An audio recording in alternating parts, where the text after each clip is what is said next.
Taiwan's water authorities respond to accusations of favouring industry over agriculture. Taiwanese architects are building a name for themselves at an expo in the Czech Republic. Lithuania is quickly becoming one of Taiwan's biggest supporters on the international stage. And some of the most outspoken supporters of Taiwan in the European country are right here in Lithuania's parliament, otherwise known as Seimas. Today we're speaking to two parliamentarians to talk about the current state and future of Taiwan-Lithuanian ties. And a local performance troupe is introducing the world to the traditional art of Ba Jia Jiang.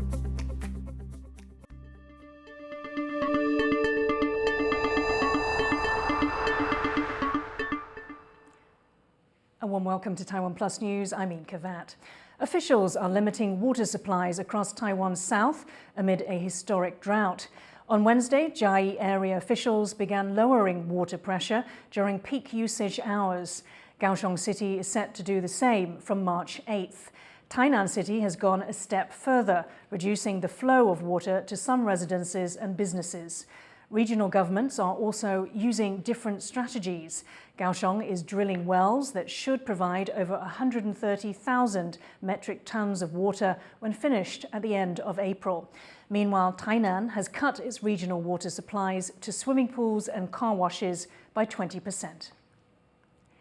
The water crisis in southern Taiwan continues to affect the livelihoods of the area's rice farmers. Earlier this week, the government's water agency said it would be opening a committee to deal with the situation. Sally Jensen spoke to the agency's Deputy Director General, Wang Yifeng, to find out what else it has planned. So everyone can see the water shortages that are happening right now in the south of Taiwan. If you go there, you can see that the ground is dry and the rice farmers have no way of growing rice. The rice farmers say that the Water Resources Agency is prioritizing industry over agriculture. What would you say to them? 在这个把农业的供灌的停止以后，因为要完成第一期稻作供灌的水量是不足的，那我们把它停止以后，剩下的水量我们就依照这个水利法的规定来给其他的用水者使用。当然，第一优先是我们自来水系统，因为它牵涉到民生用水。 I have seen the irrigation channel that goes towards the Southern Taiwan Science Park. Is it the case that the water is being directly taken to the manufacturing industry?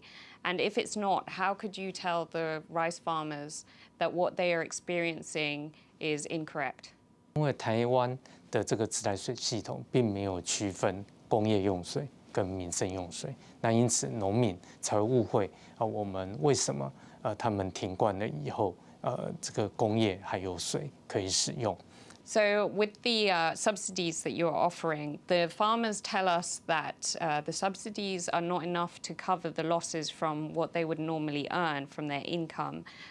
So what would you say to them and their families about this? 这些工作农田水利署跟农委会都有跟当地的农会以及农民做第一线的这个沟通。 跟了解，那目前这样的一个补助应该对农民的这个耕种来讲，应该是有达到这个救助的效果。 So as for the water consumption fee that you are imposing on these larger industries, it's only 3 NTD, that's about 10 cents per ton of water.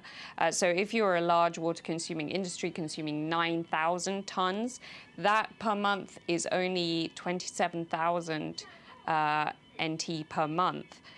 So that's not enough, is it?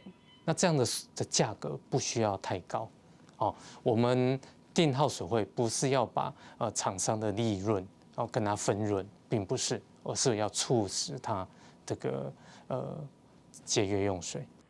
That was Sally Jensen talking to Water Resources Agency Deputy Director General Wang Yifeng about the ongoing water crisis in the south. The US government has agreed to sell Taiwan fighter jet missiles worth more than $600 million. The deal includes 300 guided rockets for Taiwan's fleet of F-16 jets. 200 are for air combat and the other 100 are designed for attacking radar systems on the ground. The missile sale from Washington still needs to be approved by Congress. Taiwan expects that to take about a month. Since President Biden came to office in 2021, the U.S. government has agreed to sell Taiwan more than $3 billion worth of weaponry. Taiwan says the missiles will help it defend its airspace from what it calls, quote, threats and provocations from China. The American Institute in Taiwan is getting a new chief. The incoming AIT chair is a former Biden administration official on China and Taiwan policy. Laura Rosenberger had been a senior director on Biden's National Security Council, but left that post last month. She will take over the role as the US-based head of the AIT after current chair James Moriarty steps down in March. The AIT operates as the US's de facto embassy in Taiwan. Rosenberger's appointment is seen as the latest move by the US to deepen ties with Taiwan. She is expected to take a more hands-on approach to US-Taiwan relations. A US House of Representatives committee has approved more bills related to Taiwan and China. Wednesday's measures by the Foreign Affairs Committee include support for Taiwan's inclusion in the International Civil Aviation Organization. They also establish a fund to counter the, quote, malign influence of China. A third bill would allow the president to completely ban popular social media app TikTok. The bills must still be approved by Congress to take effect. They come a day after another House committee passed 8 bills on China and Taiwan. Former CNN reporter Mike Chinoy covered China during some of its most turbulent and exciting recent history. His new book, Assignment China, An Oral History of American Journalists in the People's Republic, is the result of a 12-part documentary series he produced. It brings together interviews with over 130 journalists and other key actors who helped bring China's story to the world. TaiwanPlus reporter Jeremy Olivier spoke to him about the book and the difficulties of reporting on China. Reading the book, I was really struck by how difficult it was for journalists to gather all of the information to tell China's story accurately. Would you say that for journalists, China is kind of the equivalent of a diplomatic hardship post? China has always been a hugely challenging beat. Before the 1949 Communist Revolution, it was a country that had faced war, internal turmoil. The challenges back then were really just getting around the country. It was backward, primitive, racked by disorder and violence. After 1949, it was a different set of challenges. With the Communist Revolution, the American and most of the Western press corps were forced to leave China.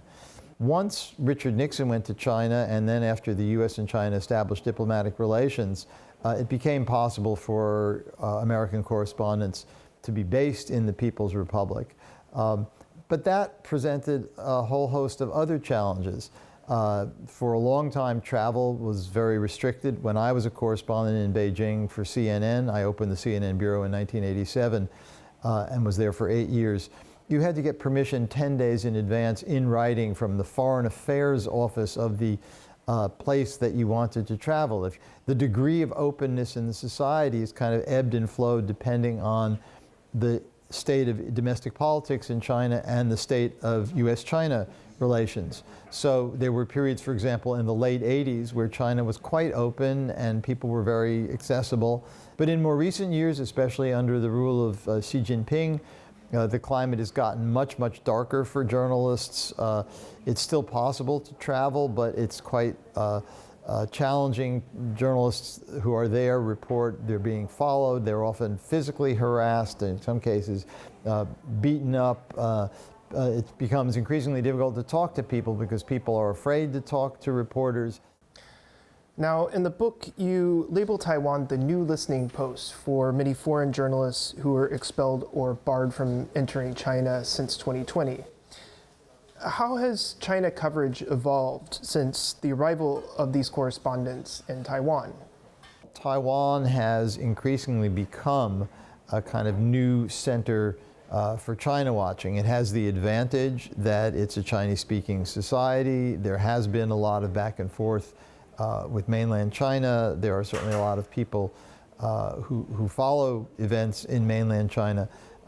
But it's still, I think, extremely frustrating. The tools are a little bit more extensive than back in the old days when I started out as a China watcher in Hong Kong in the mid-70s, but it's the Chinese press, it's the Chinese internet, but there are these other very interesting new tools now. Satellite photographs, for example, commercially available satellite photographs are very useful. They were critical in the reporting about the detention camps in Xinjiang, for example, and they were critical in some of the reporting about the upsurge in deaths when China abandoned zero COVID. But what's lacking, and it's true for China watchers here as well as anywhere else, is the ability to sort of do the main thing that reporters really should be doing and love to do, which is go out and see for yourself. One of the results is that a sense of China as a kind of living, breathing, complex society of 1.3 billion human beings, all with their own hopes and frustrations and desires and challenges, is really lost.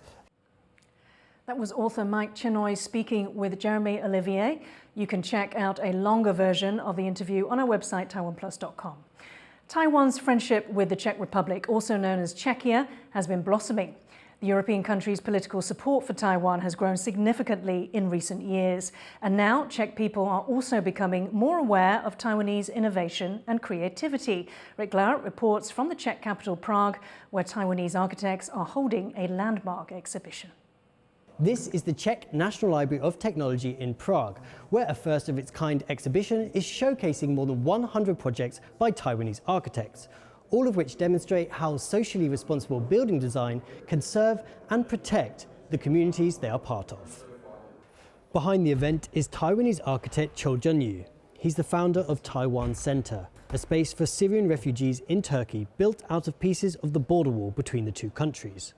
Taiwan Act, Architecture in Social Dialogue, is an exhibition, is a testimony to see how Taiwanese architects' social responsibility, how do they design, how do they create, and see architecture as implementation, as an action to improve the equality of human life in Taiwan. The exhibition comes as ties between Taiwan and Czechia become closer, angering China, which sees Taiwan as part of its territory and considers any international recognition as a violation of Chinese sovereignty. This exhibition shows how Taiwan wants to act on the world stage, using design and innovation to tackle humanitarian challenges. And as the Czech-Taiwan friendship grows, events like this increase, giving Taiwan a greater voice in Europe. Liao and Rik Glauert in Prague, Czechia for TaiwanPlus. Lithuania's inter-parliamentary group with Taiwan is one of the country's biggest lawmaker groups. Liao caught up with two of its members to understand more about what's driving Lithuania's Taiwan-friendly foreign policy. When Lithuania allowed Taiwan to open a Taiwanese representative office in its country in 2021, it angered China. Beijing sees Taiwan as part of its territory and puts pressure on countries and even private companies that even imply Taiwan is a separate entity. PRC was not only threatening and pressuring Lithuania, they were actually applying the unannounced sanctions on Lithuania economically. They denied them, but the result was absolutely obvious. But Lithuania did not relent, insisting on its right to interact with Taiwan. We have a foreign policy course, we're trying to follow it. If China has a problem with that, well, we can choose how it reacts. Lithuanian lawmakers Dovile Šakalienė and Arūnas Valinskas may come from different sides of the country's political spectrum, but they're both in the Lithuanian Parliamentary Taiwan Friendship Group, a sign that Taiwan enjoys bipartisan support. And they say Lithuania is in it for the long run. Sustaining our friendship with Taiwan, expanding our relationship with Taiwan, and supporting you. We are in the democracy club, and this is non-negotiable. I would say that the public sentiment is overwhelmingly favorable towards deeper connection with Taiwan. When asked about why Lithuania risked its relations with China, Valinskas says there wasn't much on the line to begin with. If you look at the numbers of foreign investment, Chinese foreign investment in Lithuania and so on and so forth, it wasn't that much that we actually had to risk. And to Shakliene, keeping those ties with China was the riskier option. More and more are realizing that it's a mousetrap economy, that if you hope to get something from China, yes, you get to bite a piece of cheese before the trap cuts off your head. And it's China's coercive and aggressive foreign policy that makes Lithuania empathize with Taiwan. We had to fight for our freedom with much bigger countries than ourselves to break free from occupation, to endure communist regime. Now you are living next. You are flourishing democracy living next to authoritarian communist regime. Soviet Union, Communist China, we see the similarities, and because of our past, it provokes a reaction that is not just about self-interest. It's much more than that. But it looks like Lithuania won't have to choose between Taiwan and China, because their resolve is starting to make a difference. China changed its position. Our president, Gitanas Nausėda, following a meeting with WTO Director General, announced that China, which has imposed restrictions on imports from Lithuania, is reversing its position. We create precedent. If you choose a particular course of foreign policy action, and then as soon as someone, for example, China in this case, goes, oh no, you can't do that, and you say, well, I guess then that we're not going to do it, then you give all the cards to China. Lithuanian political leaders like Shakliene and Valinskas have stood by Taiwan despite sanctions and punishment from China. They stood their ground and insisted that Lithuania's friendship with Taiwan was its right. In the process, they have shown other countries that it's okay to have relations with Taiwan. Liao and Leslie Liao in Vilnius, Lithuania for TaiwanPlus. Coming up after the break, how one county in Taiwan is struggling to deal with its stray animal problem.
Welcome back. You're watching TaiwanPlus News. The death toll of a train crash in Greece has risen to 43 in what has become the country's deadliest rail accident. On Tuesday night, 2 trains collided, causing multiple carriages to derail and catch fire. Officials expect the death figures to rise further. A local station master has now been charged with manslaughter. Greek Transport Minister Kostas Karamanlis resigned after the accident. He said the country's rail systems are unsuitable for the 21st century. Railway staff have also gone on strike and halted trains across Greece on Thursday. A traditional Taiwanese performer's art has been experiencing a revival. Bajajang is often performed in parades held by local temples. It hasn't always had the best reputation because of its perceived ties to local gangs. But a Bajajang troupe in Kaohsiung is working to make a better impression. Yu Jinhuang has this story. A group of fiercely painted warriors high-fives the audience. This is not what most Taiwanese picture when they think of traditional performance art, Bajiajiang. The form combines dance and martial arts and is popular at local temples. Performers march at the front of temple parades. They are meant to be guards for the temple's deities, fending off bad spirits. It's rare for them to show off their friendly side, like for this audience in France. The leader of the Jishentang troops said he asked for permission from the deity before traveling halfway around the world. The deity gave its permission, though it had some reminders. 阮主公讲啊，出里出国啊，佫无方便，啊，甲人的民俗无相共，啊，就会使甲民众互动。 The troops' presence at the renowned Carnival of Nice is a world away from their usual performance space. Many people in Taiwan see Bajiajiang performers as shady characters with connections to local gangs. In recent years, more and more young people have developed an appreciation for the art form and have joined the effort to preserve it. The Jishentang troops' journey to Europe was a first for Taiwanese Bajiajiang performers. The troupe had to raise money to fund the trip. 那我们是有文化资产保存团体的身份，不过以文资身份要出国，国内大概比较少有这样子的补助的款项。Because Bajiajiang is traditionally a religious ritual, some performers may not agree with using public performances to raise its profile. But these dedicated believers of Taoism see it as a bigger opportunity to preserve a significant part of Taiwan's culture. Damon Lin and Yujing Huang for TaiwanPlus. Animal shelters across Taiwan are struggling to cope with the soaring number of stray dogs. Even with a spay and neuter program, there are always more dogs in need of help. In one county where the main shelter is full, it's fallen to individual towns to solve their stray problem. Jan van Trieste reports. At any given time, this animal shelter in Taidong County cares for more than 100 stray dogs. There's no room left here, but more animals keep coming in, anywhere between 40 and 50 a week. Each needs to be spayed and neutered and given shots, in line with Taiwan's no-kill policy for dogs. 它从哪里来，就把它放回到原来的地方。那经过节育之后，希望可以来大幅降低这个流浪犬猫的这个数量增加的速度。 With the county shelter full, individual towns have to deal with the problem themselves. Last year, Chishang Township set up the county's first municipal shelter. Here, over 70 dogs are waiting for adoption. More are on the way after the township expands the shelter this year. Some officials worry about the cost of caring for so many of the animals. 可是现在遇到一个问题，因为我们不可能对于宠物启动安乐死，所以它的数量只会增加，不会减少。 The county says it's happy to help other towns that want to set up shelters, but it says they may face obstacles like opposition from neighbors and acquiring land rights. So for now, each place will struggle to find ways to properly look after its own strays. Patrick Chen and John Van Trieste for TaiwanPlus. White strawberries are notoriously hard to grow. They take up a lot of space and have low yields. But one school in Taiwan has managed to successfully cultivate them, and they're using artificial intelligence to do so, Rik Glauert reports. White strawberries like these are usually from Japan. Farmers there spent decades developing the fruit. But these white strawberries are being grown a bit closer to home, in a special greenhouse in Taipei's National Yangming Jiaotong University. Here, researchers have figured out how to optimize conditions for growing this type of fruit with the help of artificial intelligence. The computer system controls everything, from the water, to the lights, to the temperature. These highly regulated conditions keep insects and fungi that would damage the strawberries under control. 那我们控制温度呢，去降低湿度跟温度，那孢子就不会萌发，虫卵就不会发生起来。 This natural pest control means that the school's strawberries are completely organic. 都不使用农药其实是相当困难的，像我们有一些同号啊，这些用自然农法的时候，它的耗损率会达到至少7成以上，收成大概只有3成。但是呢，用我们这样的方式的时候，我们其实提升它的2到3成，其实我们还是会有耗损，但是我们耗损率可以降低到2成左右。 The school's biggest annual yield so far was 100,000 strawberries. But reaching this stage involved a lot of work, It took them 6 years to reach this level of success. 早上你会看到草莓还长得好好的，可是之后呢，你就看到说它得到病的时候，它就马上全部都死亡一片，至少80%以上全部都死亡。In Taiwan, the normal strawberry season is in winter, but thanks to the AI controls, the school is now trying to grow them during the off-season as well. 我们要尝试着让草莓能够越过夏天，也就是栽种的过程当中不停止，直接在7、8月的时候，我们还可以栽种草莓。也就是这也是证明说我们在 AI 数据底下，利用环境的控制，然后让草莓达到一个舒适的环境，然后可以持续的栽种这样。With the university's new AI-assisted farming techniques, people in Taiwan may soon be able to enjoy these sweet treats all year round, and without having to order them in from Japan. Kama Shi and Rik Glauert for TaiwanPlus. A chimpanzee at Taipei Zoo has been doing something odd with his leftover food, making it almost into artistic shapes. Meet Hua Zhe. He's almost 8 years old, which in human years means he's a teenager. And like a teenager, he can be rather expressive about his opinions. Chimpanzees mainly eat vegetables. Some of their favorites are green peppers, bitter melon and eggplants. The veggies they don't like so much are spinach, lettuce and pumpkin. These are usually left behind at meal times. As an imaginative adolescent, Hua Zhe likes to play with these leftovers, making creative displays for zookeepers to clean up, clearly showing some artistic aptitude. Thank you for watching TaiwanPlus News. I'm Yin Khvat. Take care. See you next time.